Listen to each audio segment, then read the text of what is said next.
அது எல்லாம் இறைவனுடைய அந்த பஞ்சபூதத்திற்கு ஆதிக்கமாக விளங்கக்கூடிய சிவத்தினுடைய அருட்கருணை இருந்தால் மட்டுமே அதில் சில கூறுகளை அவர்கள் தெரிந்து கொள்ள முடியும். அப்போ நம்ம போட்டு குழப்பிக்கணுங்கிற அவசியம் இல்லை.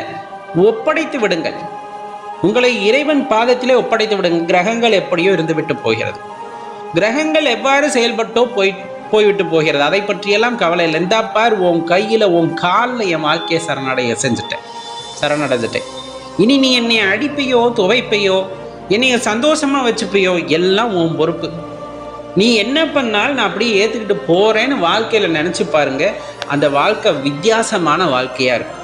நீங்கள் நினச்சி பார்க்க முடியாத அளவுக்கான வாழ்க்கையாக அது இருக்கும். அப்படின்னா அதில் மாற்று கருத்தே வேண்டாம். சிவம் அன்புமயமானது.